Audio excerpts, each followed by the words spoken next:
Tia led the toast to celebrate Iris and Haruto's arrival at the research lab. However, Haruto noticed that Porco's attention was glued to him, so he asked if there was something wrong. Porco's explained that he felt similar to Haruto, as they were both getting caught up in stuff. Haruto was curious why he was always with Tia, so he explained that he used to be her tutor. However, she was a genius, so he barely needed to teach her anything, and after succeeding in various experiments, they ran out of things to do at home, so she entered the academy, and he was asked to watch over her. After entering the academy, she developed several new spells, and she was said to be the closest to getting the highest title in modern magic, which was a sage. However, Porco's was upset that she chose to study ancient magic, a lost magic of which no one's even sure if it would be useful. Haruto tried to console him, saying that geniuses think in a different way compared to them, but Porco's got even more depressed, so the atmosphere became awkward. At the same time, Iris came to him, already drunk. She poured some liquor for him, insisting that they drink together, but she drank it herself anyway.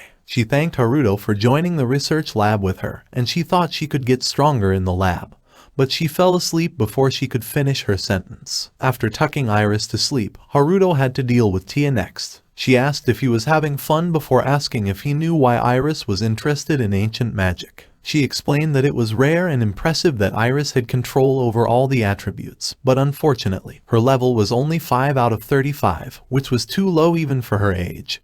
And there was even a chance that it wouldn't increase anymore, so she had to rely on ancient magic, since it existed during the times when most people were at level 100 or above. She thought studying it would give her a clue to increasing a person's level, while Tia was excited to research a field that was completely new to her. She thought it was wonderful to chase down any leads, even with the smallest possibility. But she fell asleep after saying this, and he was the only one left awake, as even Porco's was already sleeping. At the same time, Schneider was enraged that he had to withdraw from the duel, as it would dishonor his family, and all his efforts and plans to make his father the next king would go to waste. He called for his family's assassination squad and ordered them to kill Haruto and everyone in the research lab. He had no idea that Haruto was observing and recording his actions. After checking if Haruto and the others were still sleeping, the assassins set up soundproofing and detection spells around the area before making their move. The assassins rushed towards the building, but one of them broke his nose after crashing face first into the barrier. They realized that the whole building was surrounded by the barrier, so they had no choice but to break it. However, it didn't even budge when they tried to stab it. They were surprised when the door suddenly appeared, but Schneider told one of the assassins about Schwa, so he knew he was responsible for this strange magic, and he ordered the other assassins to proceed with caution.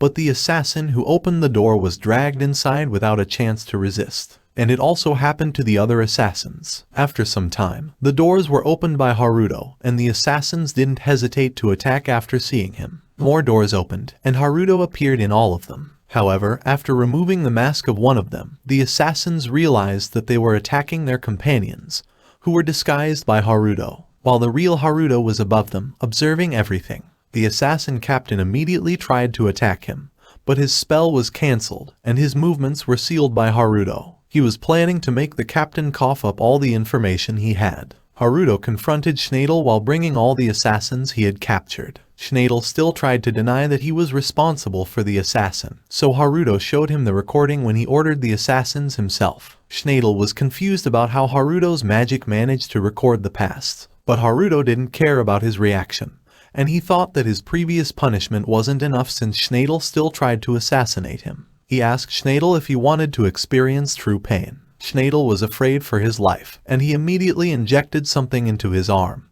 which transformed him into a gigantic monster. He thought Schneider's transformation was so anime-ish. Schneider immediately punched him. Although he was thrown out of the window, he landed safely, totally scot-free. Haruto was certain that the syringe caused the transformation, but he didn't know what he should do with him, and he wished he could just leave, pretending that he didn't see anything. However, he suddenly received a call from Char. He told her that she should be sleeping, but she told him that she had a feeling that he was on duty, so she woke up. Haruto explained how Schneider had transformed into a monster, so Char asked him to save Schneider. Haruto wanted to refuse, but he couldn't do it after seeing Char's sad expression, so he thought he didn't have a choice, and Char rejoiced because of this. Haruto was thrown away after blocking the monster's fist, so he thought that it was even stronger than Gigan and it was also durable enough to endure his punch. Haruto decided to use his barrier to restrict its arms and keep it in place, but the monster intentionally discarded its arms before regenerating a new pair. Haruto didn't know what he should do because of this. However, Char noticed that the monster had shrunk after regenerating, so Haruto realized that Schneider might return to his original form if he cut off the monster's overgrown parts. After praising Char, Haruto summoned all kinds of swords and a toy hammer from the sky. Char was excited after seeing his new technique. But Haruto didn't wait further and showered the monster with the swords to cut off its flesh, and the toy hammer landed on Schneider's head when he was back in his human form. Afterwards, Haruto thanked Char for her help. Although she was confused by the light that Haruto used to censor Schneider's private parts, she was satisfied watching the battle, and she went to sleep after saying goodnight to Haruto. Afterwards, Haruto wanted to continue interrogating Schneider, but he started running away on all fours, and Haruto thought that he wouldn't be able to get anything out of him in his current state. He decided to just retrieve the syringe Schneider used and examine it instead. He felt exhausted because of the battle, but he thought he had to fix the mansion first before he could go to sleep. After waking up, Haruto went to the window to watch the sky. He told Haruto that he actually had fun while spending the day with Iris and the others. Haruto agreed, but he asked if Haruto really thought it was fun even when he was in a rough spot earlier in the day.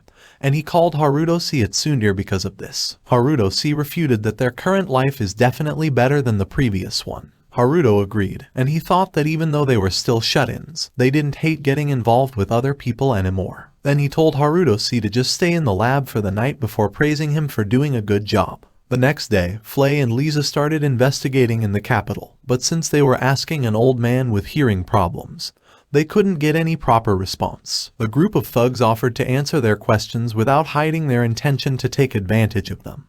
But as expected, they were beaten by Flay, and they agreed to answer all of Lisa's questions. During their meeting, Flay and Lisa informed the group that the king and queen were on bad terms while the nobles were making their moves. Char concluded that danger was quickly approaching the capital, while Johnny thought the opponent had already made their move because of Haruto's battle against Schneider, and he asked Char to show them the clips again. Although they couldn't understand the light that Haruto used for the censorship, they all agreed that he was really powerful and amazing. Only Lisa realized that they had started to go off topic. Afterwards, Char told them that since Schneider was the student vice president, he should be part of a dark student council. She also thought that they started to make their moves because they noticed Haruto's power. And lastly, she concluded that the dark student council was just under a large evil organization that was trying to shake up the capital. Although they were confident that it would be easy for Haruto to handle the organization, Char thought that it was a hindrance that their location was hidden, so she decided to make their move. Infiltrate the academy,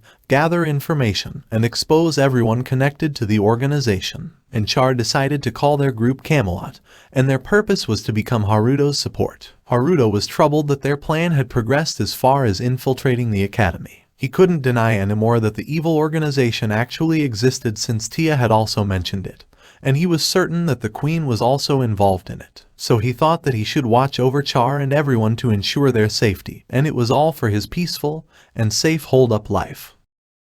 Thank you all for watching. Please drop a like if you enjoyed this series as much as I did, and don't forget to subscribe so you won't miss out on any new series recaps coming out on this channel.